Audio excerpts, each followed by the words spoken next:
Merci. Nous passons directement aux questions-réponses. Ceux qui ont des préoccupations peuvent carrément soulever la main, se présenter et poser des questions.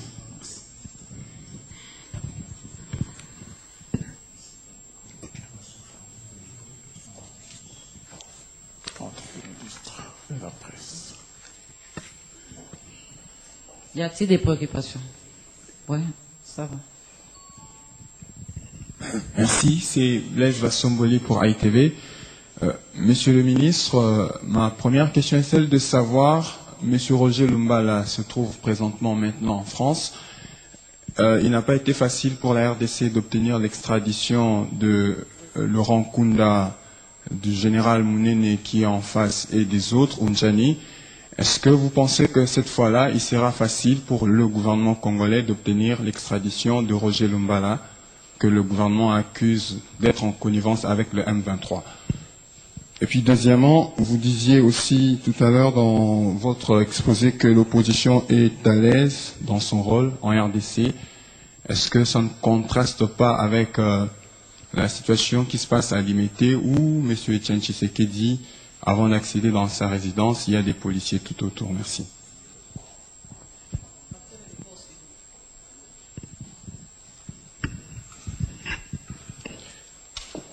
C'est Henri Mbouyi pour Africa News.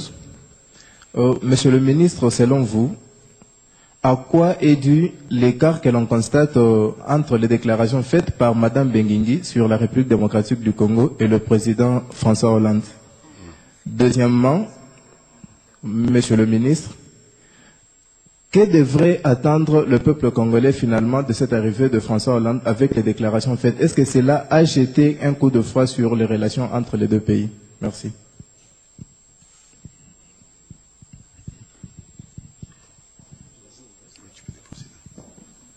Eugène Condé du journal La Prospérité. Monsieur le ministre, je ne souhaiterais pas que vous puissiez répondre à TV5, mais je souhaite que vous puissiez donner votre lecture des faits sur les images commentées par celle-ci que vous avez certainement suivies. Somme toute, TV5 déclare que Kinshasa est sous-administré. Des quartiers entiers échappent à la police. Les Koulouna sont installés, ils tuent sans commune mesure. Et même, ils se vantent la bravoure de leur sale besogne. Ils disent même merci à Dieu de les avoir donné ce boulot à la place le gouvernement les occuper. Je voudrais avoir votre avis, Monsieur le ministre. Merci.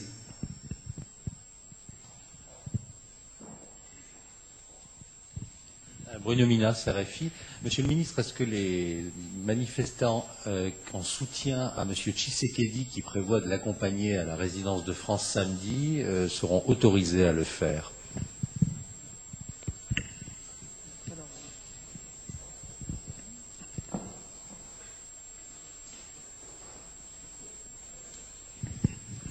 Tapis numéro 4, télévision Tropicana FM. Excellence, en fait, en dehors de cette réaction, j'aimerais savoir si le gouvernement ira-t-il jusqu'à convoquer l'ambassadeur de France en poste à Kinshasa, ou si le président de la République, M. Joseph Kabila, va refuser d'aller recevoir son homologue François Hollande à l'aéroport le jour de son arrivée ici à Kinshasa. Merci. On peut répondre à 5 questions. Oui, nous laissons à son Excellence de répondre à la première partie des questions. Bien, merci.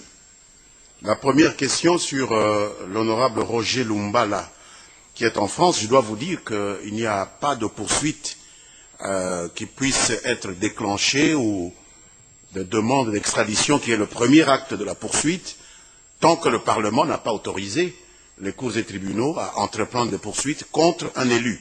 Donc, en dépit de tout ce qu'on raconte sur la RDC, nous sommes respectueux de nos lois. Les lois exigent à ce qu'avant d'entamer des poursuites pénales contre un parlementaire, sauf en cas de flagrant délit, que le Parlement donne l'autorisation. La question est inscrite à la session en cours du Parlement. Elle est même débattue. Donc, le ministre de la Justice et le procureur général de la République attendent patiemment que la représentation nationale puisse donner l'autorisation de poursuite avant d'entamer les devoirs de poursuite qui vont commencer certainement, la personne étant à l'étranger, par cette demande d'extradition. Donc, nous ne pouvons pas anticiper, nous ne pouvons pas dire que les Français vont se comporter comme les Rwandais se sont comportés avec le dossier Laurent Nkunda. Il faut d'abord que nous respections les préalables avant d'entamer les poursuites.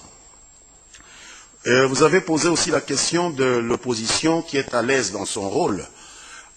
Vous avez mis cela en juxtaposition avec la situation de M. Tshisekedi, dont autour de la résidence duquel des mesures de police ont été prises pour protéger la population de Kinshasa, à moins que vous ne me disiez que M. Tshisekedi est l'opposition, alors des mesures prises autour de M. Tshisekedi sont des mesures prises contre l'opposition.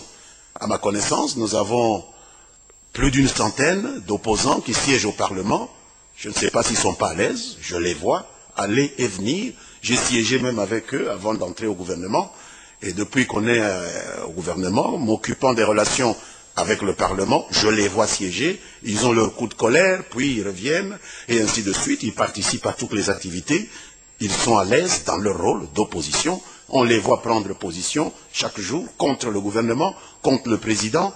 Alors, la situation du président de l'UDPS, M. Tshisekedi, ce n'est pas une situation qui vise M. Tshisekedi, sinon il ne pourrait pas être libre de ses mouvements, mais elle vise des personnes qui, autour de sa résidence, ont voulu ériger une situation de non-droit, des zones de non-droit où des Congolais ne peuvent aller et venir.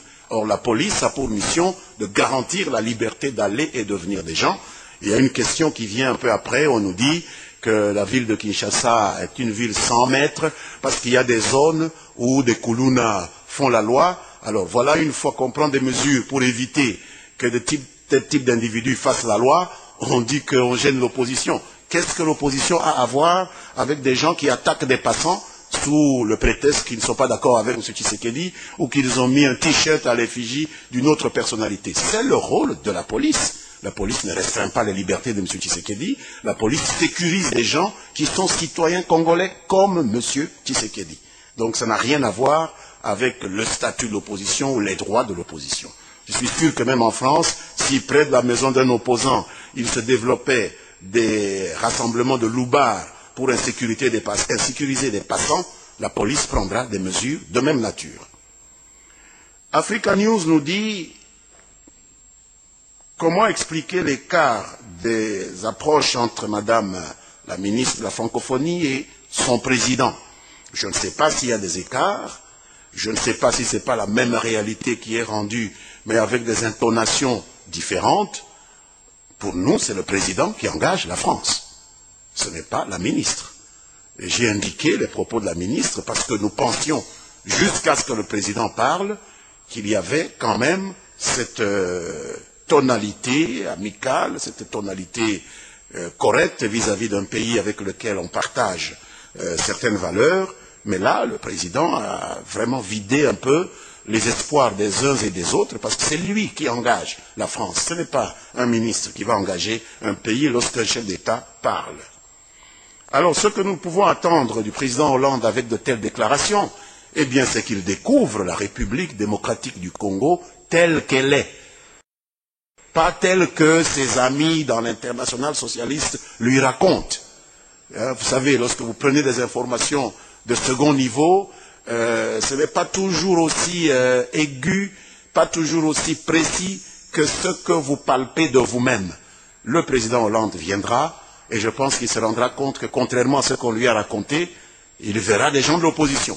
Je crois qu'on lui a dit que c'est impossible, avec ce régime, ils vont empêcher les gens de l'opposition. Il va les voir, il va parler avec eux. Le président Hollande viendra et on lui fera peut-être une revue de la presse. Et on lui dira, voilà, tel journal, c'est de l'opposition. Et il verra nos télévisions et nos radios. Il écoutera nos radios et on lui dira, voilà, cette télévision, c'est pour l'opposition, telle, c'est pour le pouvoir. Et il se rendra compte que nous sommes dans un pays de démocratie. C'est ce que nous attendons de lui, simplement, de prendre acte de notre existence en tant que peuple et pas de nous considérer sous la lorgnette des amis de ses amis. Ce n'est pas cela que nous attendons d'un ami de notre pays. Les amitiés particulières, c'est autre chose par rapport aux relations entre États.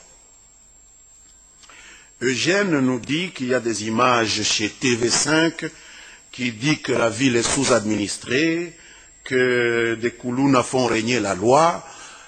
Dans ce cas, je dois dire que New York est sous-administré, que Paris est sous-administré, puisque moi je connais des quartiers où les loupards font la loi, où la police n'entre plus dans ces grandes villes européennes ou américaines. Cela ne veut pas dire qu'il y a une sous-administration. Il y a une délinquance qui se développe. Lorsque la police en prend conscience, elle se déploie. Et je ne pense pas que Kinshasa soit la ville la plus insécure d'Afrique. Totalement faux. Allez dans certains pays au sud du continent et vous m'en direz des nouvelles. Je pense que Kinshasa est une des villes sûres pour ceux qui se promènent en dehors de cette ville. Donc il ne faut pas faire des caricatures pour vendre un reportage et casser l'image d'un pays. Je pense que tous les gens qui sont ici, qui vivent à Kinshasa, savent à quel point cela est exagéré. Il fut un moment où, effectivement, cette ville était prise en main par des bandes armées. Les gouvernements qui nous ont précédés ont pris les mesures qu'il fallait. Cela n'a aucune commune mesure avec ce que nous observons aujourd'hui. RFI demande si les manifestants en soutien à M. Tshisekedi seront autorisés. Mais soutenir quoi? Il y a un rendez-vous entre M. Tshisekedi et le président et un chef d'État qui vient dans le cadre d'une conférence internationale. Est-ce qu'il y a des gens qui veulent accompagner M. Tshisekedi? Mais où est le problème? Mais est-ce que cet accompagnement est de nature à perturber la circulation, à gêner aussi bien d'autres Congolais comme M. Tshisekedi que peut-être d'autres chefs d'État comme M. Hollande? Parce que dans la ville, il n'y aura pas que M. Hollande et dans la ville, il n'y a pas que M. Tshisekedi. Est-ce que la chaussée ne peut pas être gérée de commun accord? Vous voulez aller avec 100 personnes. Vous voulez aller avec 1000 personnes. Vous voulez aller avec 5000 personnes. Mais il est évident que la police doit régler votre occupation de la chaussée par rapport à d'autres personnes qui seront sur la chaussée à ce moment-là. Où est le problème? Dans quel pays du monde on laisse ces choses-là se faire sans aucune coordination de la police?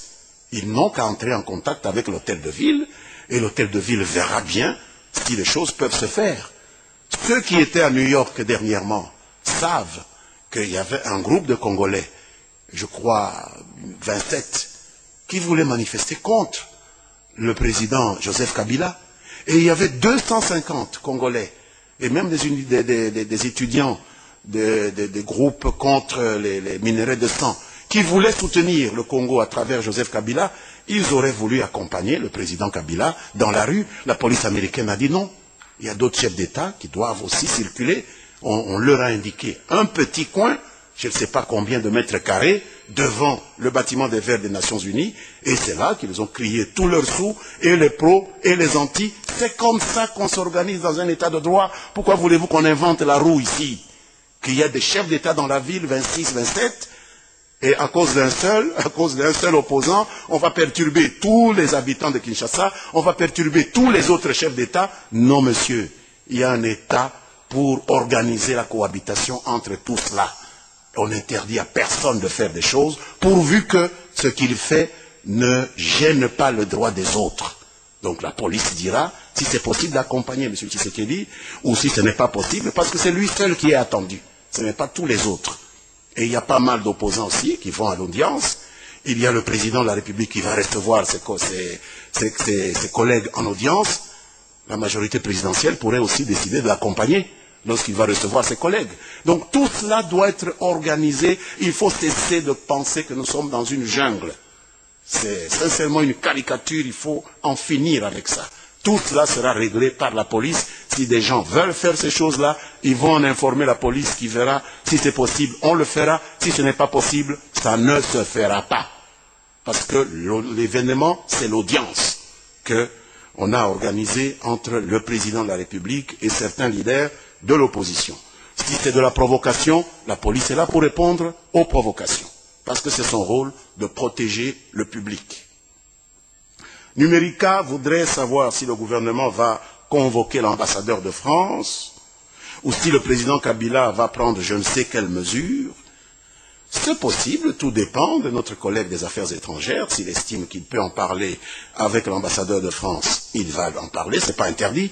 On n'a pas interdit au gouvernement congolais de convoquer un ambassadeur, il le fait régulièrement, en d'autres circonstances.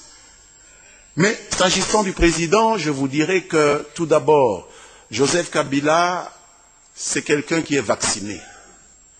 Lorsque vous avez suivi les propos du président Hollande hier, on pourrait même les qualifier de propos modérés par rapport à ceux que nous entendons tous les jours. Ici, vous le savez, les propos que l'opposition tient, les insultes qui sont assénées au président de la République, que l'on gratifie de tous les noms d'oiseaux.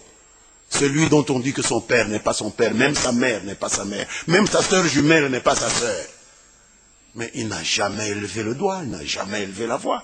Pourquoi voulez-vous que ce que le président Hollande a dit hier le perturbe au point que cela puisse gêner les relations entre la République démocratique du Congo et la France? Le président Kabila est un leader démocrate, habitué à affronter des ouragans pires que les propos désobligeants que nous avons entendus hier en France. Donc je ne pense pas à des conséquences de cette nature-là. Si c'est l'incident que l'on cherchait, je ne pense pas qu'on aura un incident parce que nous accueillons des amis et quels que soient les comportements plus ou moins désobligeants de l'un ou de l'autre, les lois de l'hospitalité sont sacrées. Que le président aille à l'aéroport accueillir son homologue ou non, ça c'est des règles du protocole. Si le protocole prévoit que quand un chef d'État vient, c'est notre chef d'État qui va à l'aéroport le prendre, eh bien le président ira à l'aéroport.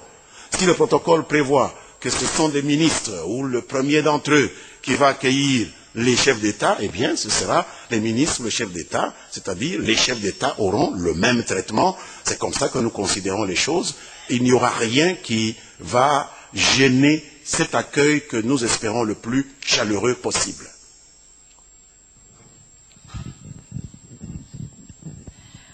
Nous prenons la deuxième partie. Jean-Noël Bamoisé, SABC Channel Africa. Excellence, avec votre permission, je vais poser mes quelques questions en anglais.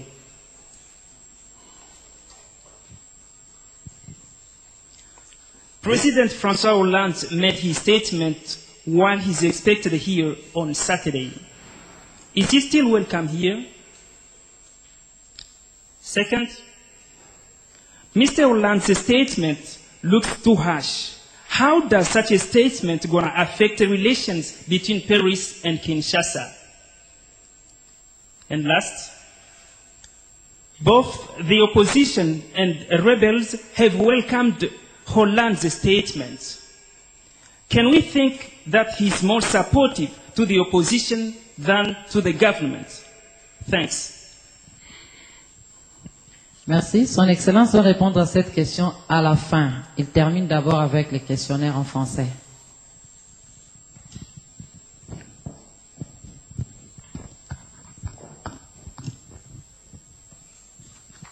Merci, Excellence. Je reviens au français. Francophonie oblige. Jules Mwamba de Raga TV. J'ai deux petites préoccupations. La première, Excellence, vous avez mentionné, quand vous faisiez une analogie entre l'époque de Patrice Lumumba et la nôtre, vous avez mentionné un leader politique de l'opposition, vous avez précisé, qui, si je comprends bien, à moins que je me sois trompé, aurait tenu des propos qui ne sont pas corrects et qui étaient aux affaires en 1960. Je voudrais connaître de quel opposant il s'agit, quels sont les propos qu'il avait tenus et en quoi ils peuvent être évoqués ici. Ma deuxième préoccupation concerne Bosco Ntaganda, parce que nous parlons de l'Est, la force d'interposition qui va commencer son travail bientôt dans l'Est. Selon la CPI, il semble que Bosco Ntaganda est un sujet rwandais. Et pourtant, il a été soutenu par le gouvernement, il continue à être soutenu par le gouvernement congolais. Quelle va être, devant cette nouvelle donne, l'attitude du gouvernement congolais à l'endroit de cet officier, de cet ex-général ou du général Bosco Ntaganda? Merci. Élisée Audien, Congo Web Télévision. Juste une question en rapport avec ce qui se passe dans la sphère médiatique congolaise. C'est celle relative aux redevances et taxes imposées par le ministère de PT Antique. Ça fait grand bruit. J'aimerais bien avoir la lecture des choses, avoir la lecture des faits venant du ministère de tutelle par rapport à ces redevances et taxes. Merci. Richard Chako, RTGA. Monsieur le ministre, je vais parler du sommet de Kampala 4. Pourquoi la thèse de l'agression telle que soutenue par le gouvernement congolais n'est pas acceptée au niveau de CIRGL, alors qu'on parle seulement, on demande au Rwanda de cesser de soutenir le M23. Et puis par rapport à la force neutre, quels sont les pays qui ont déjà accepté de faire partie de cette force? Merci. Merci. Esther Abedi, Africa TV. Je reviens sur les sommets de la francophonie. Est-ce que la situation de l'Est de la République démocratique du Congo sera évoquée au cours de ces assises parce que la population congolaise estime qu'un sommet à Kinshasa, sans parler de la situation sécuritaire à l'Est, ne rencontre pas les préoccupations de la population? On va commencer par la question de Jules. Après, nous retomberons sur la question de Jean-Noël. Le leader de l'opposition, vous dites, qui était aux affaires en 60, qu'est-ce qu'il a dit? Je pense que vous savez bien de qui il s'agit. Je pense qu'il n'y a pas beaucoup de leaders de l'opposition qui étaient aux affaires en 1960.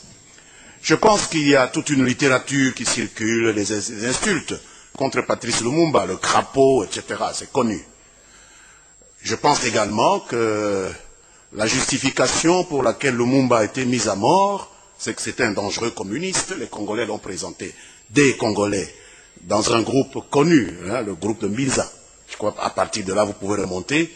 Quel est ce leader congolais qui était dans le groupe de Mbinza et qui est encore aujourd'hui actif dans la politique congolaise? C'est eux qui ont fait l'ingénierie de ce complot, de présenter Lumumba comme un dangereux communiste, comme un fauteur de guerre, ce qui a donné la justification morale à l'assassinat de Lumumba. Et lorsque nous voyons ce genre de personnalité à l'œuvre aujourd'hui, avec des réseaux d'amitié, ramener des chefs d'État à relayer des appréciations qui sont tout à fait fausses contre le leadership congolais, il sonne en nous comme une sorte d'alerte.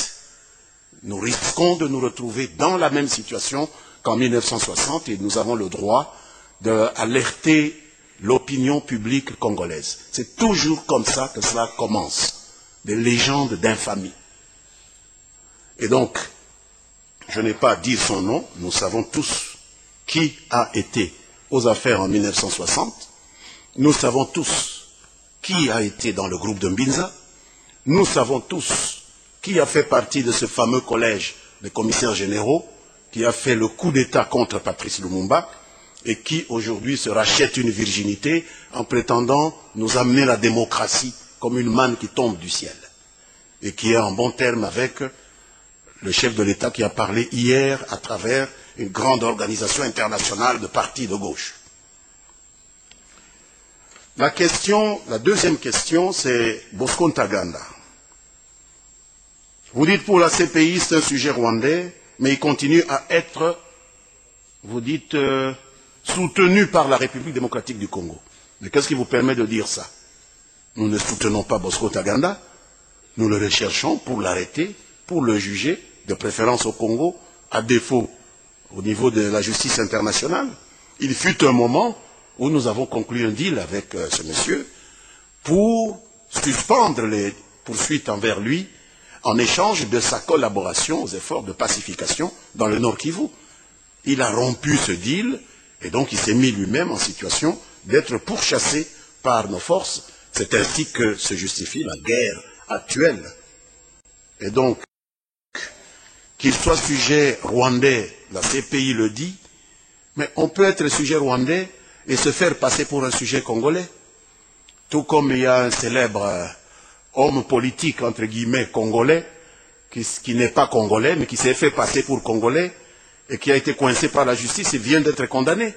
Donc, le gouvernement congolais peut avoir été abusé. Nous verrons bien à l'identification lorsqu'il sera présenté devant la justice. Ça sera une incrimination de plus pour nous, parce que nous poursuivons aussi des gens qui usurpent de la nationalité congolaise. Vous voyez un exemple de cet ancien député qui vient d'écoper de 4 ans de prison parce qu'il a usurpé la nationalité congolaise avec des faux documents. Donc c'est peut-être le cas de ce monsieur. Attendons voir ce que la justice va nous donner comme réponse lors de son identification, une fois qu'il aura été arrêté. La question d'Élysée de Congo Web, les redevances et taxes. Je pense que vous parlez des redevances et taxes dues à l'administration du ministère des Postes, Télécommunications et Nouvelles Technologies de l'Information et de la Communication. Le ministre en charge de ce ministère s'est suffisamment expliqué là-dessus. Il ne m'appartient pas de me substituer à lui, dans la mesure où il existe des taxes qui sont dues au titre du ministère des médias, initiation à la nouvelle citoyenneté et relations avec le Parlement. De cela, je m'en occupe, mais je ne peux pas m'occuper des problèmes qui concernent un collègue qui s'en est suffisamment expliqué.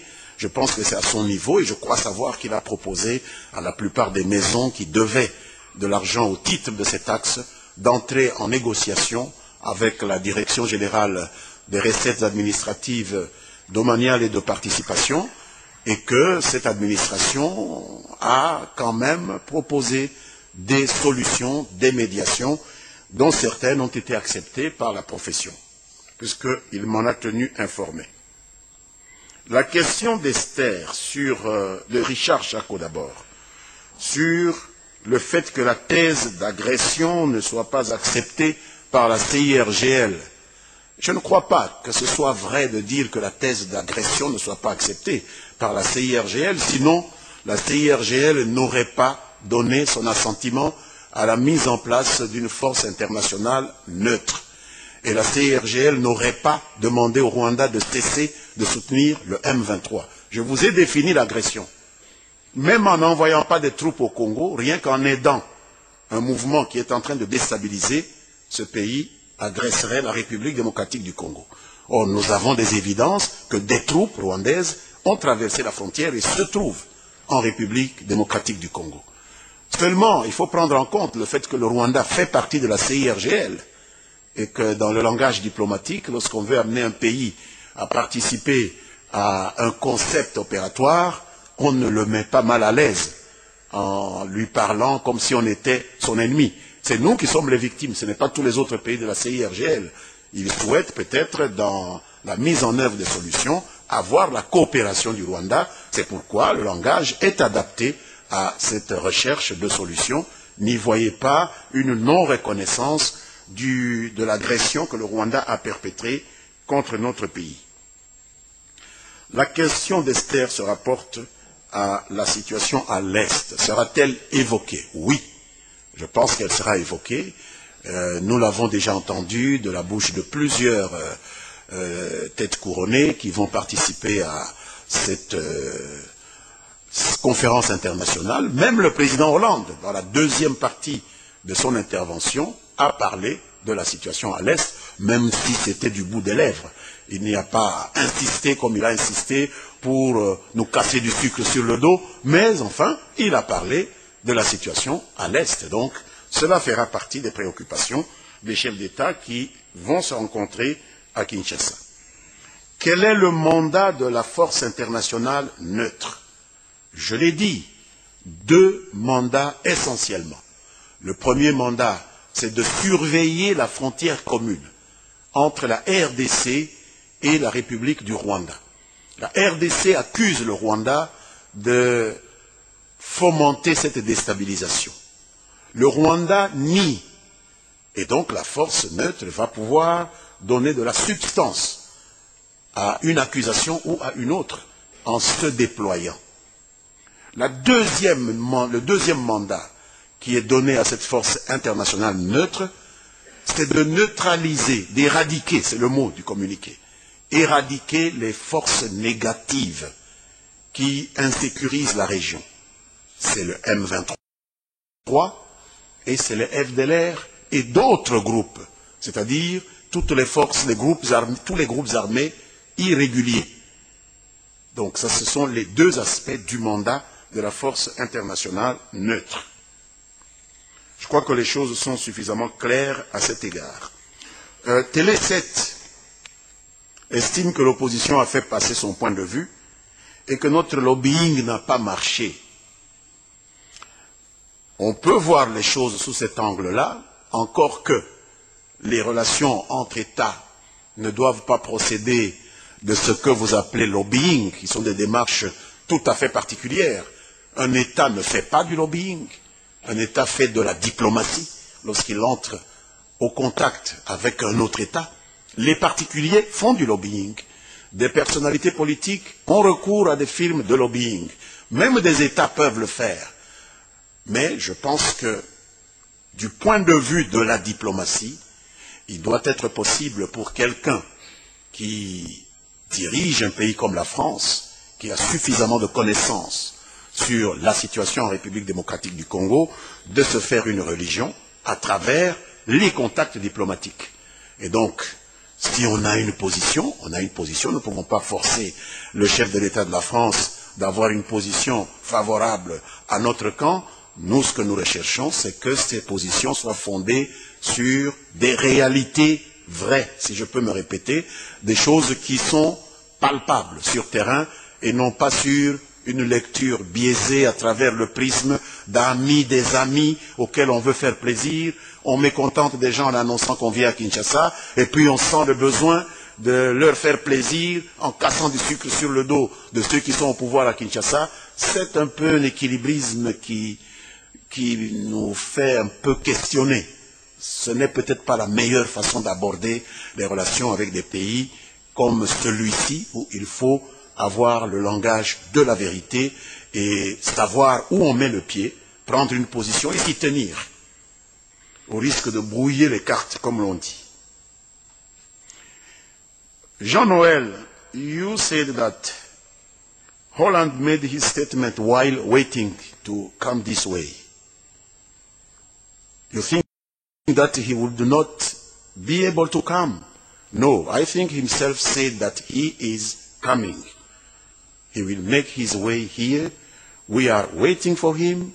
We shall discuss with him, and we shall welcome him as a head of state, a head of a very friendly country with which we have a lot of relationships.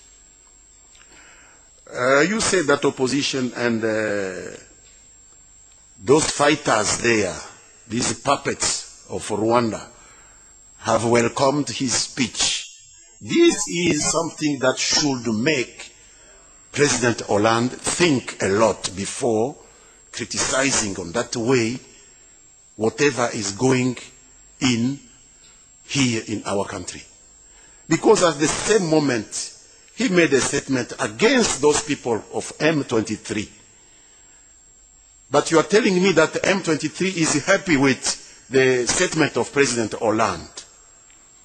This seems to me that President Hollande gives a statement that brought more confusion than it enlightens the position of France, the contribution France can make in solving the problem we are facing. You can't at the same moment say that M23 is something we must eradicate, and at the same moment you are speaking in a way that enjoy M23.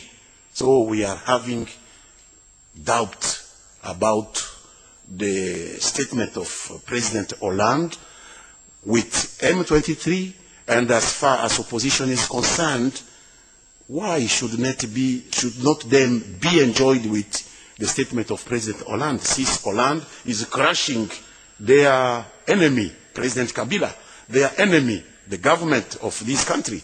It is quite normal that the opposition can enjoy to hear Mr. Hollande abusing the government they are fighting and abusing the head of state they are fighting. This is the answer I can give to that question. Thank you. Nous prenons la...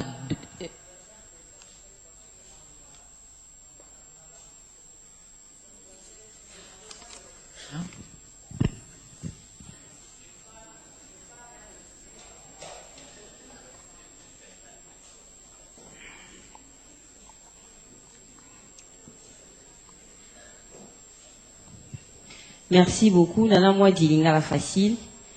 Monsieur le ministre, sommet à francophonie, bino gouvernement, message des alignés pour la Congolais, n'y a pas sommet au Kassipé pour la battue UDPS au Balobi qui va au Kélékotique à président Tshisekedi ti na tikuna na esika puis l'ambassade de France président français à Kozala.